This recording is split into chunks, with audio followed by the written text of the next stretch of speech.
In this video, we'll be going over the best Synchro monsters of all time, including past iterations of cards that might have been changed for being too powerful.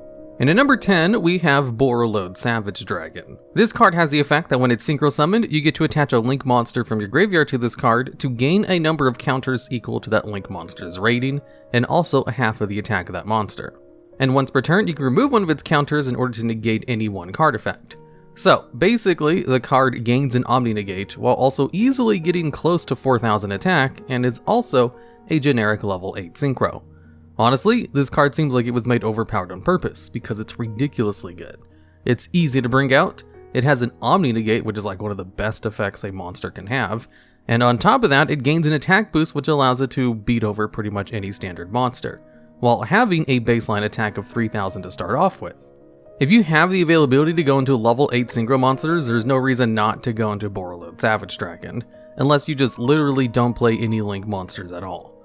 This is probably the only card on this list which isn't on the ban list or hasn't had its effect changed through an errata, because it's easily the strongest unlimited Synchro monster in the game at the moment, which is why it should at least make this list at the number 10 spot. And at number 9, we have Goyo Guardian. This is a level 6 Synchro monster which requires an Earth Tuner and one or more non-tuner monsters, and simply has the effect that if it destroys a monster by battle, you can special summon that monster to your side of the field in defense position. Now, this card actually received an errata in order to change its Synchro materials, as it used to be completely generic, where you could use any tuner plus any non-tuner monsters, and was easily the second best level 6 generic Synchro monster, only beaten out by one other card which was just ridiculously broken and seemed like a bit of an oversight. You see, the thing with Goyo Guardian is that it has 2800 attack on a level 6 monster. They released a card within the first wave of Synchro monsters called Gaia Knight the Force of Earth, which is the second highest attack level 6 Synchro monster with 2600 attack. And Gaia Knight doesn't have an effect, as its benefit was basically that it has high attack and is a generic level 6 Synchro monster.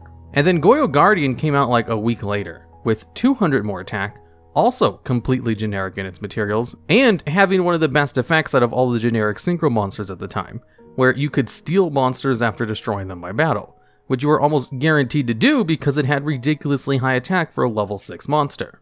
In fact, it's tied for having the highest attack of all level 6 monsters, alongside Infernal Incinerator, which is a terrible main deck monster that has a whole bunch of restrictions because it has a high attack, and Koala Koala, a fusion monster who has two terrible monsters as its fusion materials and is basically a joke of a card. And Goyo Guardian was completely generic in its materials while having a good effect on top of being tied for having the highest attack for a level 6 monster in the game.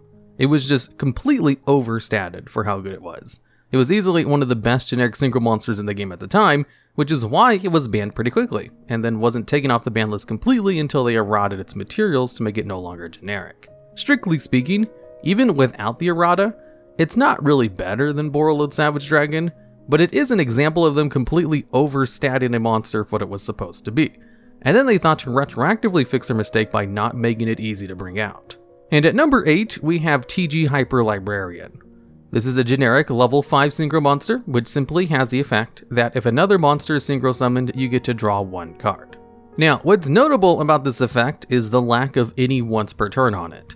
So if you get out 3 TG Hyper Librarians, you get to draw 3 cards every time you bring out a Synchro monster. So if you just bring out something like Formula Synchron, which allows you to draw a card on its summon, and then just use something like Desynchro, and then bring it out again, you can just draw a whole bunch of cards as long as you have TG Hyper Librarian on your side of the field. There's a lot of cards that allow you to special summon themselves from the hand, which are usually balanced around the fact that you can only have so many cards in your hand at a time. If you're consistently drawing cards while going through your combos, that means you can consistently refill your hand with new combo pieces to extend them even further. And TG Hyper Librarian was a big mistake of a card in the fact that it allowed these combo extensions to happen almost infinitely. At 3 copies of TG Hyper Librarian, you can probably draw through every card in your deck by just going for specific kinds of Synchro summons. That's why the card has historically been limited to 1 copy. And even limited to 1 copy, it has kind of consistently seen competitive play, no matter how little Synchro monsters were actually in the meta. That was until Master Rule 4, where they restricted which zones you can actually summon Synchro monsters to, and this was finally enough to rein in its somewhat broken effect. So, it was temporarily taken off the ban list, before immediately being placed back on it once they lifted the restrictions in Master Rule 4 and Synchro monsters.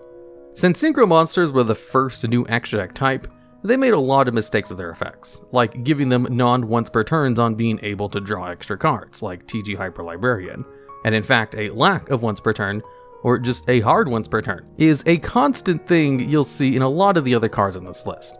Something they rectified hardcore with future card releases, only occasionally making mistakes, like with Firewall Dragon. And at number 7, we have Trishula, Dragon of the Ice Barrier. This is a level 9 Synchro monster, which requires 1 tuner plus 2 or more non-tuners as its materials, so you need at least 3 monsters in order to bring it out. And for requiring 3 monsters, it has the effect that when it's Synchro summoned, you get to banish 3 cards your opponent controls, 1 from their hand, field, and graveyard, with the target from their hand being chosen at random. This effect doesn't target and is not once per turn, because on surface level it doesn't need to be once per turn. It only activates when the card is summoned, and the card is not easy to summon like the previous spots on this list. However, the fact that it targets 1 card in your opponent's hand means if you're able to bring out Trishula 5 times during your first turn, you can completely get rid of every card in your opponent's hand.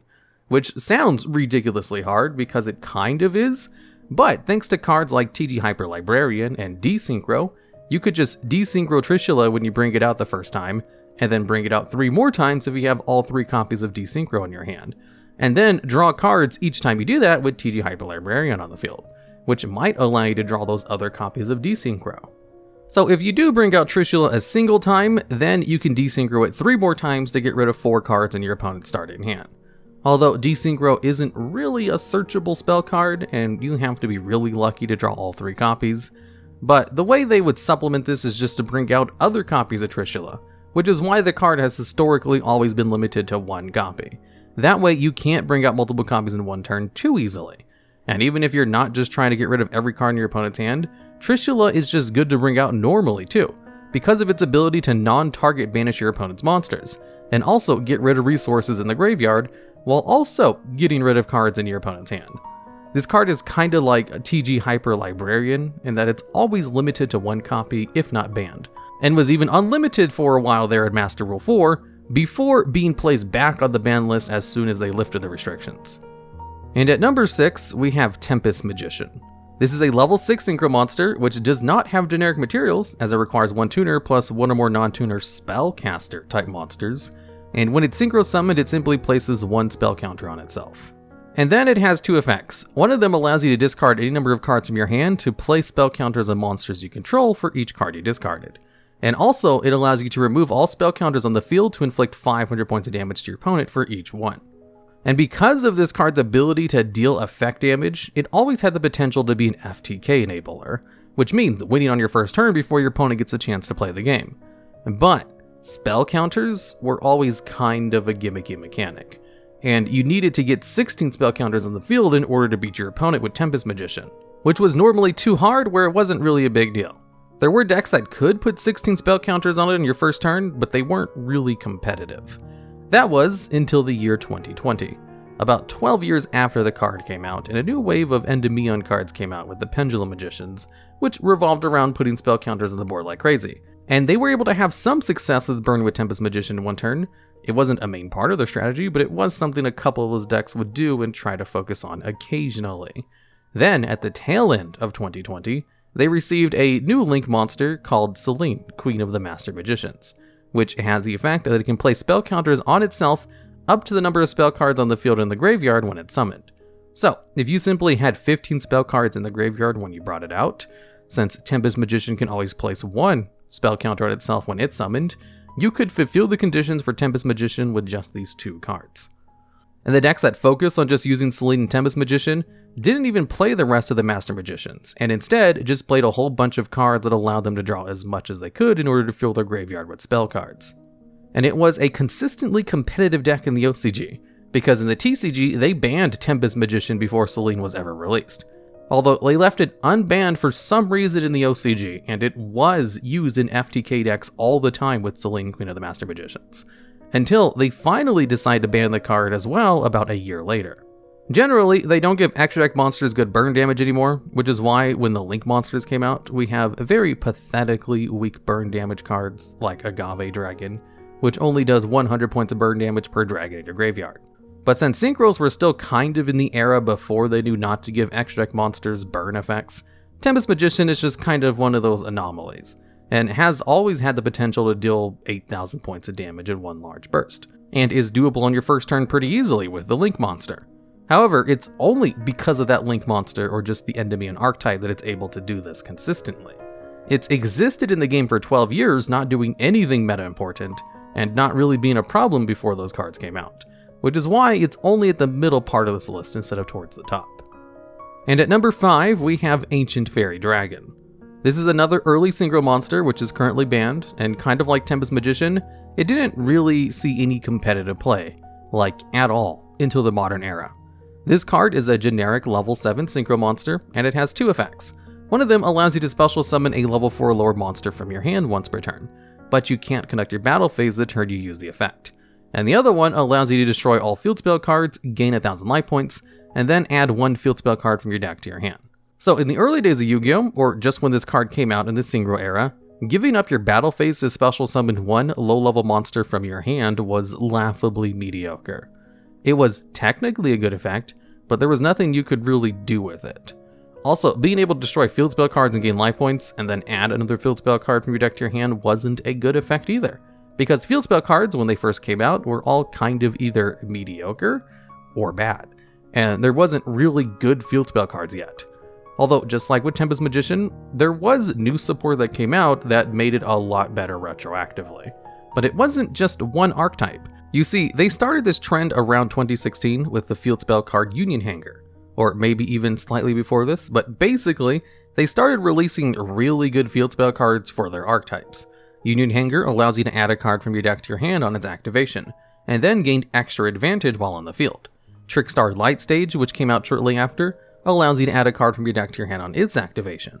Gigantic Diagram allows you to add a card from your deck to your hand by destroying a card you control in your hand.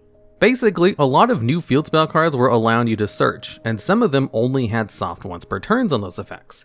So a generic level 7 Synchro monster like Ancient Fairy Dragon could allow them to search out one of their other field spell cards to use their effect a second time during their turn. However, Ancient Fairy Dragon could also special summon a low-level monster from your hand, and neither of its effects were a hard once per turn. So if you brought out other copies of Ancient Fairy Dragon, you could also destroy and search out new field spell cards, and then special summon a new monster from your hand. And this just led to all different kinds of combos you could accomplish. I'll be showing on screen one which just uses Divine Wind of the Mist Valley, which is a field spell card that lets you special summon a wind monster from your deck if a wind monster is returned from your field to your hand. The field spell card is only a soft once per turn, so being able to destroy it and then search out another copy while also being able to special summon a card from your hand just allowed you to extend your plays like crazy. Especially if comboed with cards like GeneX Blast Fan, which allowed you to go +1 if it was special summoned from the hand, and then could be returned to your hand in order to special summon with the field spell card. And then it just really hit its apex once the FA cards came out, which is an archetype that had a series of field spell cards which all floated into other cards when they were destroyed. And they were a synchro-based archetype too, so they could easily go into Ancient Fairy Dragon and just gained way too much advantage in that deck. So it was finally just banned outright.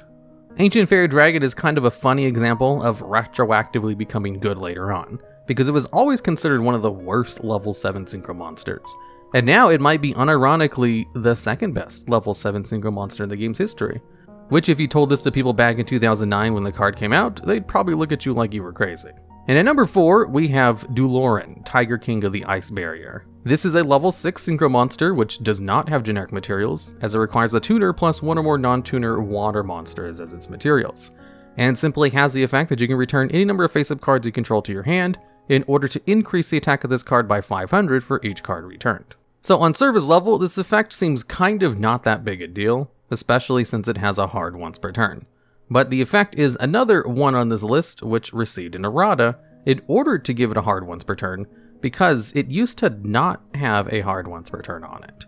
You see, with a lack of a hard once per turn, I'll be showing you an example of how returning cards to your hand can be a little bit broken by just using it to constantly return the combo pieces for the Athene FTK. Basically, there's a whole bunch of cards in the game which can possibly be returned to the hand in order to reuse their effects again, as most cards are not balanced around the fact that they might be returned to the hand infinitely. Especially a lot of older cards. So on the example you're seeing on screen, I'll just be returning Valhalla, Hall of the Fallen, which only has a soft once per turn to special summon a fairy type monster from your hand if you control no monsters, which is then used in order to bring out Athena, which has a soft once per turn to special summon a fairy type monster from your graveyard, and also allows you to reuse the effect of Syphilon, the ultimate Time Lord, which has a soft once per turn on its ability to special summon a fairy type monster from your graveyard, and reuse the ability of Symbols of Duty, an equip spell card which allows you to special summon any monster from your graveyard as long as you send a dual monster from your field to the graveyard to activate it. With the soft once per turn returns on Athena and Syphilon the Ultimate Time Lord being reset, you can easily fulfill the conditions for Symbol of Duty over and over by simply bringing out a normal fairy type monster, all while doing 600 points of damage to your opponent each time a fairy monster is summoned, and being able to do it all again by simply just resetting it all with Duloran, Tiger, or the Ice Barrier. And this is just one random example. There's way too many to list. It's not just one archetype or deck that could be abused with Duloran, like with Tempest Magician. You have to kind of retroactively think of every card in the game, which might be abusable if it's being able to return to the hand infinitely, which there's a large amount of. However, Duloran did have a couple of things making it not completely broken. Most of the consistent combos required at least 2 copies of the card, and its materials not being generic actually did a good job of limiting the card from not being banned for almost its entire lifetime before being errated. It enjoyed being on the ban list at only limited for basically its entire history in the game, and it was never that much of a problem while it was limited. Kinda like how Tempest Magician existed for a long time without being a big deal because it had restricted materials, you can kinda see why the errata for Goyo Guardian was just to restrict its materials more, because it's kind of proven to work a lot with balancing synchro monsters to an extent. And at number 3, we have Ib, the World Chalice Justiciar. This is a level 5 synchro tuner monster, which has the alternative summoning condition, where you can substitute a tuner monster for a normal World Chalice monster you control instead. And then it has 2 effects, where one of them allows you to add a World Legacy card from your deck to your hand when it's synchro summoned, and the other one allows you to special summon a World Chalice monster from your deck or graveyard if this synchro summon card is sent from the field to the graveyard. And since this card actually came out during the Link era and wasn't an original synchro monster, Konami did the right thing and gave it all kinds of hard once per turns. The problem with this card though, is that even with all of its effects having a hard once per turn, it's still just a +2 in card advantage for just existing. When this card is brought out, it immediately goes +1 on that summon, and then goes +1 when it's sent to the graveyard as a material for a Link summon or even another synchro summon, since it's also a tuner monster. It was kind of made broken on purpose because of the restrictions they added to synchro monsters during Master Rule 4, where you can only summon synchro monsters to the extra monster zone, or to a zone that a Link monster was pointing to. And in this era of restrictive synchro summoning, it absolutely saw competitive play in all kinds of decks, when pretty much all other synchro monsters stopped seeing play immediately. Master Rule 4 slowed the game down enough where they were able to take TG Hyper Librarian and Trishula Dragon of the Ice Barrier off the ban list. So, of course, after the restrictions were lifted on synchro monsters, and they could be placed in any zone again, Ib immediately became overpowered overnight. It was already kind of intentionally overpowered in the first place, but it became a lot more apparent once it was no longer restricted to Link zones. Because remember, that Pot of Greed is a very popular banned card because it allows you to go +1 in card advantage almost unconditionally. And people play multiple copies of Pot of Extravagance and Pot of Desires because they allow you to go +1 in card advantage while having very harsh restrictions. So the inherent +2 nature of this card on a generic level 5 synchro monster, which is actually really easy to bring out, just means it's definitely going to stay banned unless they decide to completely change how you can summon monsters to Link zones again. Or if they just ban every single good target this card can search out, like maybe World Legacy Succession or World Legacy Guard Dragon. The reason this card has kind of a higher spot than some of the other more broken, more loopable cards like Duloran or Ancient Fairy Dragon is because it was just easier to use in a vast majority of meta decks, and didn't require decks to be built around it to be powerful. It just made decks it was part of better for existing, and allowed them to accomplish their own goals with the excellent support cards it searched out in order to further plays. It basically could help you further your plays when it was first brought out, and then helped you further your plays when it was used as a material, which is just incredibly good. And at number 2, we have Brionac, Dragon of the Ice Barrier. For the top 2 spots, we're going to go over the most broken synchro monsters that ever existed. Cards that were just a mistake that they ever existed in their original forms in the first place. And Brionac is an excellent example of that. Remember how I said Duloran, Tiger King of the Ice Barrier was broken before its errata because of its ability to return cards to your hand? Well, Brionac can do the same thing, it's just it can do it a lot easier, while also being a good generic card outside of incredibly specific decks. It's a generic level 6 Synchro monster, which has the effect that you can discard any number of cards from your hand to the graveyard in order to target the same number of cards in the field and return them to the hand. And what's crazy about this effect in its original form is that it's not a once per turn. Like, not even a soft once per turn like Dueloran was. And every time you use this effect, you can discard any number of cards. So if you wanted to return every monster your opponent controls to their hand, the best way to use this effect was just to discard one card at a time to target one card at a time. That way, if your opponent negated the effect, you'd only lose one card instead of your entire hand. Although the main reason this card was banned was because of its ability to return your own cards to your hand. We have a card on the banned list called Giant Trunade, which is a spell card that only returns all spell and trap cards in the field to the hand. And being a normal spell card effect means you can only use the card once, and then you can't use it again unless you find some way to return it to your hand from the graveyard, which is not easy for spell cards. Brionac could just use this effect for as many cards you had in your hand. And the amount of looping potential with a not once per turn bounce of cards is just insane. On screen, I'll be showing you one way you could burn with this card infinitely, by just constantly returning pre-errata Grand Soil to your hand, which would allow you to special summon a card from your hand, special summon one monster from your graveyard, then just tribute that monster with a Cannon Soldier-like effect, and then just do it again as long as you had a card to discard in order to bounce back Grand Soil. Like in the example, I'm constantly bringing back Volcanic Rocket, which will then allow you to add back Blaze Accelerator from your graveyard to your hand in order to discard it in order to do it all again. It's an infinite loop, but granted, a somewhat difficult one to set up. And this is kind of like with Dueloran, where there wasn't just one deck or archetype that it could be abused with, and there were so many of them that it was impossible to hit every single card that it can unintentionally break the game with. So Brionac was just kind of banned for most of its time existing. Because even outside of just looping cards for FTKs, its ability to just reset soft once per turns on the field is also really good. There's cards like Luster Pendulum the Draco Slayer, which is a pendulum card, but allows you to once per turn destroy your other scale in order to add another copy of it from your deck to your hand. If you could just return the card to your hand and use it again, it could allow pendulum decks to destroy multiple cards and gain all kinds of advantage. And that's probably not even the most efficient way to use it with pendulum monsters. And the example in the video was just a gimmicky way it could be looped infinitely to win. In addition to allowing you to reset your soft once per turns and occasionally being used in FTK loops, it was also just a really good level 6 Synchro monster because it could return your opponent's monsters as well, since bouncing is a really good form of removal, was easy to bring out with the generic materials, and even had a decent stat line. Brionac got an errata, which gave its effect a hard once per turn and changed it to only allow you to target your opponent's cards, so you could no longer bounce your own cards at all, and it was still good enough to see competitive play in this vastly nerfed version. So you can kind of see why its original version is just kind of ridiculous in how broken it was. I don't know if there's any other types of extra deck monsters that have as many erratas as Synchro monsters do, with 4 of their cards being so broken they needed an errata to ever come off the ban list. Although even then, this is still not the most broken card that came out of Synchros. And at number 1, we have Dark Strike Fighter.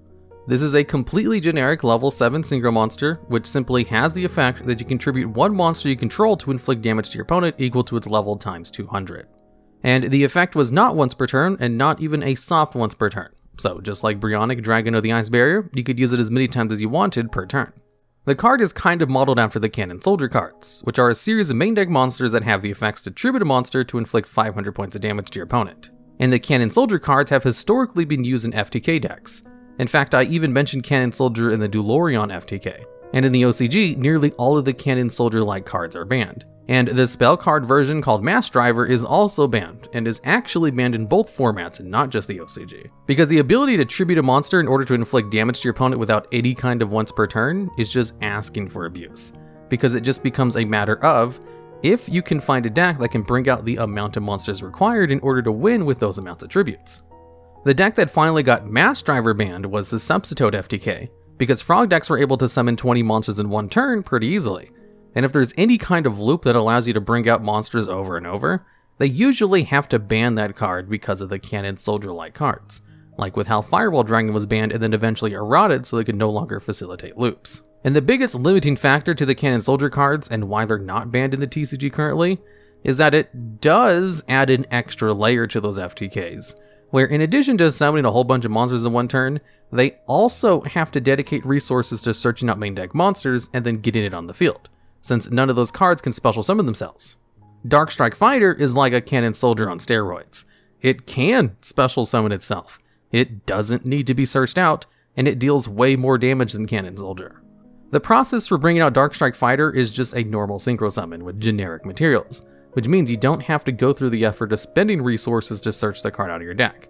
And it's as easy as just doing your combos like normal, with your last combo being going into a Darkstrike Fighter. It also deals infinitely more damage, so if you just tribute a level 3 monster, that's more damage than a Cannon Soldier at its 500 damage. Tributing a level 4 monster, which is the most used level monster in the game, yields 800 points of burn damage. So you only need to tribute 10 level 4 monsters in order to FTK your opponent with a Darkstrike Fighter, which is 6 less than using a Cannon Soldier. Although Darkstrike Fighter can also tribute itself for 1400 points of damage, and the higher level of monsters, the less monsters you need to tribute. If you can somehow get 3 other level 12 monsters in the field, then you can FTK your opponent by just tributing those 3 monsters and then Darkstrike Fighter last. Darkstrike Fighter just makes it way too easy to win in one turn. It was originally banned because it was used in Rescue Cat OTK decks, but that's honestly a pretty limiting use of its full potential. If Darkstrike Fighter existed in the modern era with its original effect, it would be the strongest card ever. It would be in everyone's deck, and all decks would just turn into how they can get enough monsters on the field in order to tribute with Darkstrike Fighter. And there'd be effectively no reason not to do it. People would probably start playing hand traps that specifically negate effect damage, like YuGiOh, Mystic Spirit of the Forest, because Darkstrike Fighter just makes it too easy for pretty much any deck to FTK. The ability to inflict this much burn damage from an extra deck monster, who doesn't even have bad stats on top of this, is just kind of such a huge oversight that it's no wonder this card was banned almost immediately and then was never taken off the ban list until they eroded its effect. Its new effect was that it could still tribute a monster in order to inflict damage to your opponent equal to its level times 200, but only during your main phase 1, and it has a hard once per turn. Just giving it a hard once per turn was probably enough in order to restrict it, but if it was usable in the main phase 2, then it could just be something to go into after the battle phase in order to burn your opponent for just the right amount of damage in order to win, in the same way Gaga Cowboy was used in the past, with its 800 points of damage. Darkstrike Fighter can easily deal 800 points of damage by distributing a level 4 monster. So the limit to the main phase 1 and also giving it a hard once per turn were both necessary to make the card not an auto-include. Which should say something about the fact that it would still probably be a good card at a hard once per turn if it was usable during the main phase 2, compared to its original effect, which was unlimited and usable in any phase. Which is why Darkstrike Fighter easily takes number 1 spot on this list, which is saying something because there's a lot of really broken synchro monsters from the game's history. I don't know of any other extra deck type that has monsters as broken as some of these pre-errata synchros. There's a reason I put off making this video for so long. There's just too much to talk about with these cards. Alright, and that's the list. Obviously, I'll make videos on the other extra deck types of monsters, but those probably won't be for some time. Also, if you like the video, make sure you watch the card logs. It needs more views. This series will be at the end of this one right now. Go watch it, tell your friends to watch it, watch the playlist on repeat.